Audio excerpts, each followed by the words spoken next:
Bom, meu nome é Romilson Ferreira da Silva. Lancei um vídeo aí falando sobre quem herdará o reino. Ali eu esclareci muita coisa com respeito à ressurreição dentre os mortos e outras questões também ali mostrando sobre o reino, quem herdará o reino, que o reino não tem nada a ver com a questão da salvação. O reino é uma coisa, a salvação é outra. E eu mostrei que a salvação ela é pela fé e o reino é tomado por esforço. E nesse vídeo agora eu quero estar falando sobre a salvação. Porque eu tenho visto que os líderes têm ensinado muito erroneamente essa questão para os seus membros. Então eu quero falar sobre a predestinação. Muitos não acreditam na predestinação porque talvez não teve um ensinamento correto. E hoje eu quero estar mostrando para você a questão da predestinação. Você pode perguntar para mim se eu acredito na predestinação. Eu acredito sim na predestinação. E vou estar te explicando o porquê nesse estudo. Romanos capítulo 8, versículo 28, eu vou estar lendo. Diz assim: E nós sabemos que o Criador coopera em tudo para o bem daqueles que o amam, daqueles que são chamados segundo o seu desígnio. Porque os que de antemão conheceu, esses também predestinou a serem conforme a imagem de seu Filho, a fim de ser ele o primogênito dentre muitos irmãos. E os que predestinou também o chamou, e os que chamou também o justificou, e os que o justificou também os glorificou. Aqui nós vemos que o Eterno, ele nos predestinou para sermos salvos, para sermos glorificados.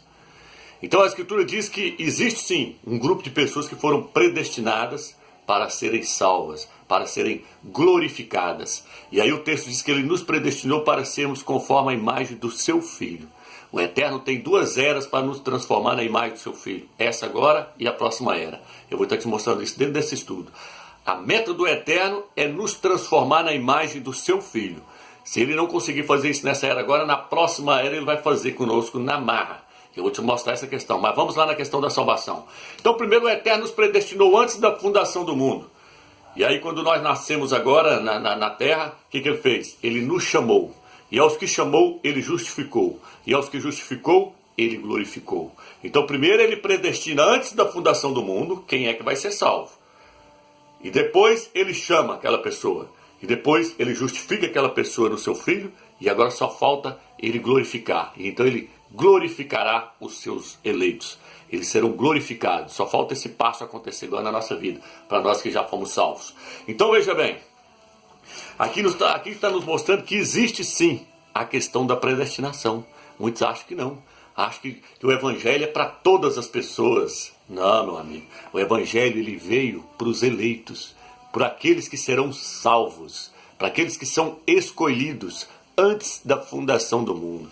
Os pastores dizem que quando você chega na denominação, eles dizem assim: ô irmão, vem cá na frente para você aceitar Jesus. Eu não prego Jesus, eu prego Yalcha, né? Mas estou dando um exemplo aí. Vem cá para você aceitar a Jesus como o único salvador da sua vida. E aí, quando a pessoa vai lá, eles oram para a pessoa dizendo: ô pai, escreva o nome dele agora no livro da vida e tal, tal, e tal, tal. Mentira, irmãos, mentira. O seu nome já está no livro da vida antes da fundação do mundo. Leia aí Apocalipse capítulo 13, versículo 8. Lá diz que o nosso nome já está escrito no livro da vida antes da fundação do mundo. Apocalipse capítulo 17, versículo 8 também fala que todos que vão ali, que vão adorar a besta, serão somente aqueles cujo nome não está escrito no livro da vida desde a fundação do mundo. Então, o nosso nome já está lá. Não é escrito agora a hora que eu aceito. Eu aceitei o Salvador agora como único Salvador, então agora o Criador vai escrever o meu nome lá no livro da vida. Não, meu querido irmão. O seu nome já está lá antes da fundação do mundo. Você viu o texto de Romanos? Aqueles que ele predestinou, ele pegou e escreveu lá no livro da vida. Aí agora o que vai acontecer? Vem na terra que ele vai lá e chama. Ele vai lá e chama por meio do seu espírito, a pessoa prega a palavra para tal pessoa. Se aquela pessoa é uma pessoa predestinada, ela vai receber a palavra. E aí o Eterno, por quê? Porque o Eterno está chamando ela. A Bíblia diz que os planos do Eterno não podem ser frustrados. Aquele que começou a boa obra há de terminá-la. Quem convence o homem do pecado é o Espírito do Eterno. É o próprio Eterno por meio do seu Espírito. Se a pessoa não é uma pessoa predestinada, meu amigo, você pode pregar para ele o Evangelho até cansar. Você pode ler a Bíblia do início ao fim. Você pode jejuar para ele, você pode orar, você pode fazer o que você quiser. Se o nome dele não está lá escrito lá, o Eterno vai salvar ele não. Agora quem salva é o Eterno. Quem salva é o Eterno. Se o Eterno quisesse salvar o mundo inteiro, ele não tem poder para isso não? Lógico que tem. A Bíblia diz que os seus planos não podem ser frustrados. O livro de Jó fala. O Eterno, ele tira o coração de carne, o coração de pedra, e coloca um coração de carne. É ele que muda o coração do homem. É ele que convence o homem. Se ele quisesse convencer qualquer pessoa na terra, ele convenceria. Mas por que ele não faz isso? Porque ele só vai salvar os que ele quer salvar. Só os predestinados. Vamos ler o livro de Efésios capítulo 1, versículo 8, para nós entendermos. Efésios capítulo 2, versículo 8. Diz assim: pela graça foste salvos por meio da fé, e isso não vem de vós, é dom do Criador, não vem das obras, para que ninguém se encha de orgulho. Então veja bem, a Bíblia diz que a salvação é por meio da fé. Aí vira e fala, e isso não veio de vós. O que não vem de nós? A fé. A fé não vem de nós, ela vem do Eterno. A Bíblia diz que nós recebemos a fé do Filho do Eterno. O Eterno coloca a fé do seu Filho no nosso coração, para nós crermos no Eterno e crermos no seu Filho. Então, a salvação, tem uma tradução que diz assim, a salvação não é pela boa conduta, para que ninguém se encha de orgulho, para ninguém se orgulhar, para ninguém vir rastar bagaço, falar, não, eu sou salvo porque eu não bebo, porque eu não fumo, porque eu não prostituo. Meu amigo, você está enganado demais. Você está achando que você vai ser salvo porque você tem boa conduta na terra? Nunca foi. Se fosse por causa disso, Salvador não precisava morrer por nós, não, hein? Ele morreu porque nós já estamos caídos em pecado. Boa conduta é a obrigação de todo crente ter boa conduta. É a obrigação dele não andar em maus caminhos. É a obrigação dele não fazer nada de errado. Dele andar direito, no caminho reto, sem prostituir, sem beber, sem fumar, sem estar viciado em jogo, sem fazer nada disso. Isso é a obrigação do crente. Mas a salvação dele não depende disso aí não, meu querido irmão. A salvação depende do sacrifício que o Salvador fez lá no madeiro. Vamos ler Efésios capítulo 1, versículo 5, para você ver que a salvação é para os predestinados.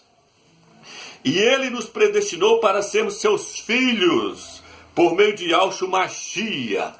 Efésios capítulo 1, versículo 5. Diz que o Eterno nos predestinou para sermos os seus filhos. Para quem não sabe o que é a palavra predestinar, significa escolher por antecipação. É algo que vai acontecer já por antecipação. Por exemplo, se eu disser assim, se o Eterno disser assim, ó, tal pessoa vai morrer de acidente de avião. Ela foi predestinada para morrer de acidente de avião. Ela vai morrer de acidente de carro? Nunca. O carro pode encapotar, pode virar de perna para cima, que ela não vai morrer de acidente de carro. Por quê? Porque ela foi predestinada para morrer de acidente de avião. Então ela tem que morrer de acidente de avião. Se ela foi predestinada para morrer de acidente de carro, ela pode viajar de avião para onde que ela quiser, mas ela só vai morrer de acidente de carro, porque ela foi predestinada para aquilo. Foi predestinada para aquilo acontecer com ela. Mesma coisa é a questão da salvação. A salvação nós somos predestinados para ser salvos. Predestinados para ser salvos. Agora, para andar certinho, depende de eu querer. Eu tenho livre-arbítrio para escolher fazer o bem ou o mal, para escolher fazer o que é certo ou o que é errado. Mas eu não tenho livre-arbítrio para poder escolher se eu quero ser salvo ou não. Não existe isso não, meu irmão. Livre-arbítrio para escolher se eu quero ser salvo? Não. Não. O Eterno convence. O Eterno convence o homem. Ele te quebranta, ele te mói, ele te passa umas olhos no seu queixo e te leva. Se você é um predestinado, ele vai te convencer. O Espírito dele vai entrar dentro do seu espírito e vai te quebrantar, vai te fazer você ficar contrito e você vai aceitá-lo como o único Salvador, chorando, mas vai aceitar. Por quê? Porque o Eterno te escolheu, o Eterno te predestinou. Antes da fundação do nome, da fundação do mundo, ele já colocou o seu livro lá no livro da vida. Seu nome no livro da vida. Então, esse papo aí, não existe. Moço, os pastores não entendem essa questão da predestinação. Eu vou te mostrar a questão. Aí daqui a pouco você vai perguntar, mas eu posso fazer o que eu quiser? Pronto, eu estou salvo. Espera lá que eu vou chegar lá, calma lá. Romanos capítulo 6. Deixa eu ler ainda Efésios capítulo 1, versículo 11. Nele predestinados pelo propósito daquele que tudo opera segundo o conselho da sua vontade, fomos feitos sua herança. Nele nós fomos predestinados em Yahshua. Vamos lá agora. Quero ler Isaías. Isaías capítulo 53, versículo 12. Diz os pastores que o Salvador morreu pelo pecado de toda a humanidade. Ô dó, gente. Que dia, que dia. Aí eles pegam lá naquele quarto, talvez pegue lá naquele quarto evangelho, lá que fala que foi João que escreveu, e a Ohana, e nunca foi. Leia lá, assista os vídeos que eu falo sobre a Trindade lá, tem uma parte lá que eu tirei para falar só mostrando esse livro, que esse livro ele é imundo, ele é gnóstico, ele não é inspirado pelo Eterno. Leia o meu livro que eu coloquei na internet aí, chama Desmascarando o Dogma da Trindade, por Romilson Ferreira. Coloca desse jeito. Lá eu dediquei 13 páginas do livro, mostrando que o quarto evangelho que fala que foi João que escreveu, nunca foi, ele é herético. Então vamos lá. Os pastores dizem que o Eterno, o Salvador morreu pelo pecado de toda a humanidade, o Filho do Eterno. Vamos ver se morreu mesmo? Está no livro de Isaías 53, versículo 12. Eis porque lhes darei um guião entre as multidões.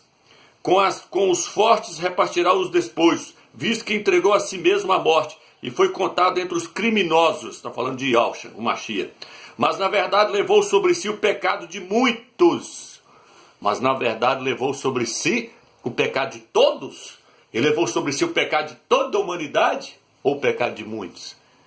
Levou sobre si o pecado de muitos. Quem que é os muitos? Os eleitos, os predestinados, a sua igreja. A sua igreja. Presta atenção numa coisa. A igreja já estava no propósito do Eterno trazer ela à existência, no seu coração. Já era o propósito do Eterno trazer a igreja à existência. A igreja somente caiu. Ela caiu. Já era para ela estar pronta, edificada, formada, glorificada, bonitinha na presença do Eterno. Mas ela caiu em transgressão. E aí agora houve um passo. Lá no Jardim do Éden, quando Eva caiu, no Jardim do Éden, aí agora há um passo para poder purificar ela, lavar a igreja para apresentar diante do Salvador Yahshua. O Eterno agora está nesse processo. O próprio Mashiach está lavando a sua igreja para apresentar ela a si mesma. Mas ela está só suja.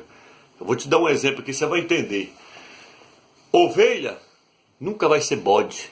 E bode nunca vai ser ovelha. Coloque isso na sua mente. Joio jamais vai se tornar trigo.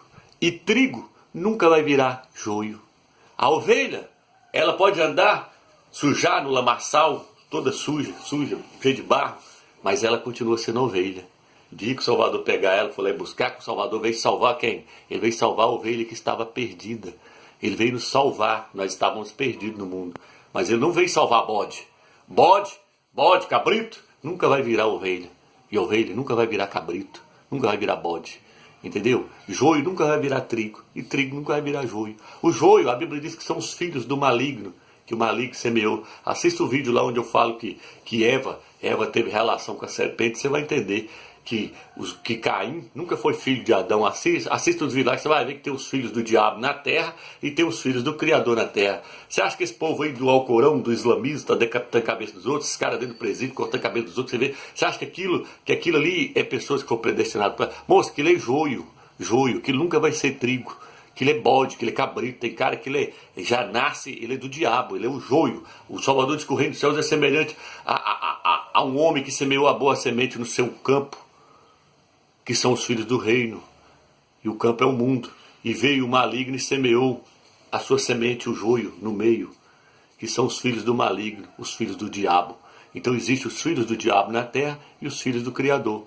Os filhos do Criador pode ser ovelha que está lá lamaçando o lamaçal do pecado, mas ele vai lá, vai trazer elas de novo e vai dar um banho nelas, vai lavar. Vamos ler isso? Vamos ler no livro de Efésios, capítulo 5, para nós entender. Vamos ler. Efésios capítulo 5, para você entender o que eu estou te falando. Que o Salvador não morreu por ímpio, por incrédulo, ele morreu pela sua igreja. Vamos ver lá. Efésios capítulo 5 fala assim: e vós, marido, amai as vossas... Capítulo 5, versículo 25. E vós, marido, amai as vossas mulheres como o Mashiach amou a igreja e se entregou por ela, a fim de purificá-la com o banho da água e santificá-la pela palavra, para apresentar a si mesmo a igreja gloriosa, sem mancha, nem ruga ou coisa semelhante, mas santa e irrepreensível. Diz que o Salvador amou a sua igreja e se entregou por ela. Ele se entregou para os incrédulos? Ele se entregou para os ímpios? Ele morreu pelos ímpios? Não. Diz que ele amou a igreja, mas ela não existia quando ele morreu. Hein? Como é que ele morreu por ela? Ele morreu para os predestinados. Ele morreu para a igreja. Ele não morreu para o mundo. Ele não morreu para o mundo, para os incrédulos. Ele morreu para os seus. Igual no livro de Isaías. Ele levou sobre si o pecado de muitos e não de todos. No livro de Marcos, o que está escrito no livro de Marcos 4, versículo 26? Vamos ler aqui. Vou estar lendo aqui, ó. Marcos 4, versículo 12, aliás. A fim de que por mais que olhem, não vejam, por mais que escutem, não entendam, para que não se convertam e não sejam perdoados. Está entendendo? Você pode pregar para uma pessoa, se ela não é escolhida, ela vai ouvir, mas não vai entender. Para quê? Para que não seja perdoado os seus pecados, para que ela não seja salva, porque ela não faz parte do rebanho do Criador, ela não faz parte dos eleitos. Então, meu amigo, uma vez salvo, salvo para sempre. Essa doutrina é correta? É, ela é correta. Agora, nós estamos num processo, quando a Bíblia diz, eu já falei isso no outro vídeo meu, quando a Bíblia diz assim, ó, nós fomos salvos, nós seremos salvos, olha, nós fomos salvos, nós estamos sendo salvos e nós seremos salvos. O que o Eterno está mostrando com isso? 3 partes. Nós que fomos salvos, nós que estamos sendo salvos, nós que seremos salvos. Nós que fomos salvos, ele está falando do nosso espírito já foi salvo.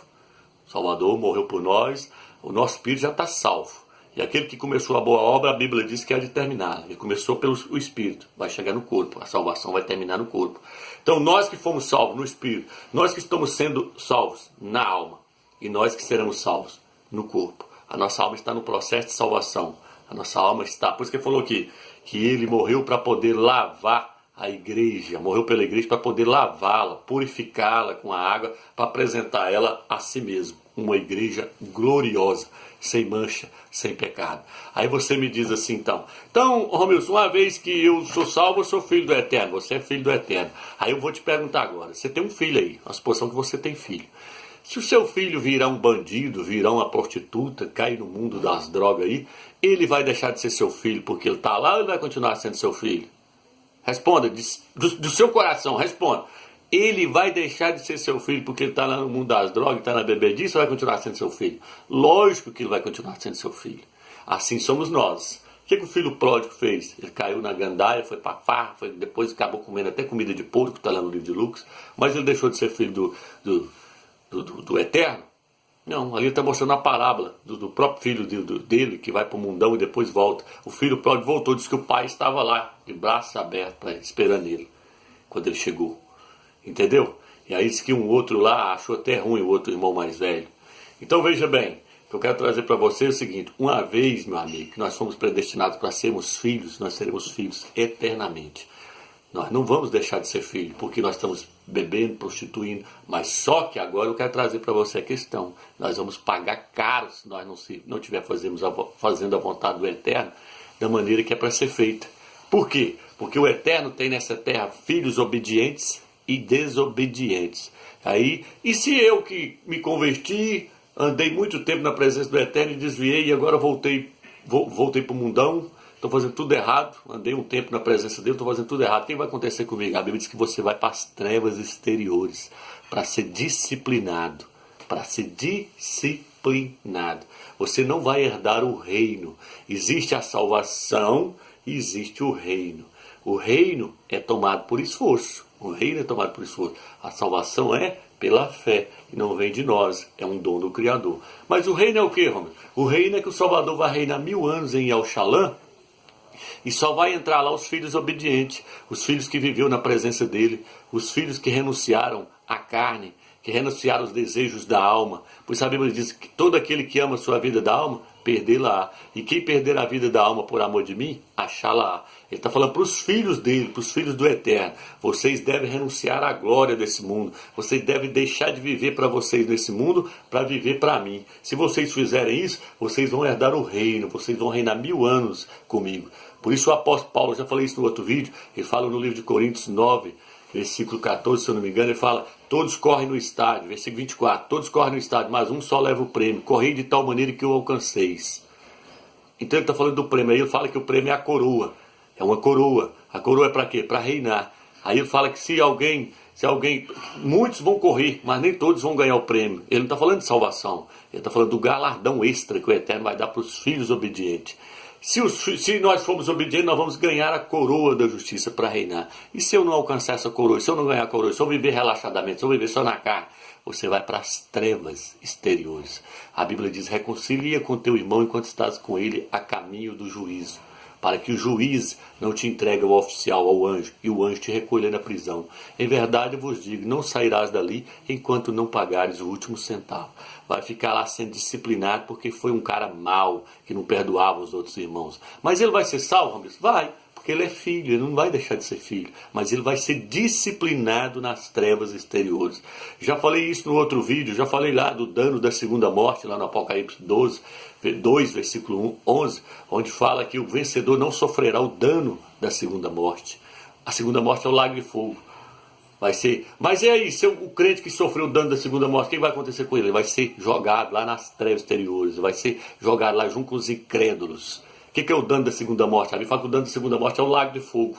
Os ímpios, eles vão sofrer a perca total. Eu já falei isso no outro vídeo. É como um carro que bate no outro e sofre perca total. Esse é o caso do ímpio. Ele vai ser jogado dentro do lago de fogo, banido da presença do Eterno para sempre.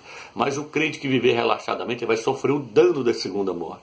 O dano não é a perca total. Já falei isso no outro vídeo. É como um carro que bate, estraga só uma lateral e tem conserto. Arruma ele e fica zero. Esse é o crente relaxado. Joga ele lá dentro das trevas exteriores e larga ele lá dentro sendo disciplinado, para ele poder consertar, para ele poder aprender a ser crente, para ele ser moldado na imagem do Filho do Eterno. Por isso que eu falei no mais atrás, que o Eterno tem essa era e a próxima era para moldar o crente segundo a imagem do seu Filho. Se nós permitirmos agora nessa era, ele vai trabalhar em nós, ele vai transformar nós na imagem do seu Filho. Mas se eu não permitir, ele vai transformar nós na marra, nem que seja na marra na próxima era. Ele joga lá dentro das trevas exteriores e pronto. O que fala aquela parábola lá que o Salvador chegou e falou assim, que todos trajavam vestes nupcial, e tinha um lá que não tinha vestes nupcial, e falou assim, como é que você entrou aqui sem vestes nupcial? Pega ele e joga ele nas trevas, ele falou para o anjo, que ele é crente, então o crente que existe essa questão da predestinação, existe, só vai ser salvo os predestinados. Há vasos, a Bíblia diz no livro de Romanos que há vasos predestinados para a glória e vasos predestinados para a ira. Há vaso, e fala que ele é o oleiro, ele faz vaso do jeito que ele quer. Ele faz vasos para a glória e faz vaso para a ira. Existem aqueles que nasceram já prontos para ir para o lago de fogo. Por quê? Porque Eva caiu lá no jardim do Éden, quando ela ficou com a serpente. Acerte o vídeo lá que você vai entender o que eu estou falando. Ali nasceu o joio. Esse joio está aí tudo intrometido. Eles acham que a terra é deles, os ímpios. Nunca foi deles. A terra é dos justos, a terra é dos eleitos, é dos predestinados. Está aí intrometido aí na terra, e a terra não pertence a eles. Então ele vai ser estipado, é o joio que vai ser juntado, esses são os incrédulos, e jogado no lago de fogo. Agora os crentes desobedientes jogam lá nas trevas exteriores lá, para eles serem disciplinados, mas depois eles vão ter a salvação deles? Vão. A Bíblia diz assim, o tal será salvo, mas através do fogo. A Bíblia diz no livro de 1 Coríntios 3, fala assim, a obra de cada um será passada pelo fogo. Se a obra de alguém permanecer, o tal recebe galardão. Se a obra for queimada, o tal ainda assim será salvo, mas através do fogo. Vai jogar ele lá dentro para ele poder aprender a ser crente, para ele aprender, porque não quis obedecer o Eterno agora nessa era, então na próxima era vai obedecer na marra. Espero que você entendeu claramente essa questão da predestinação. Fica na paz e na graça do Eterno.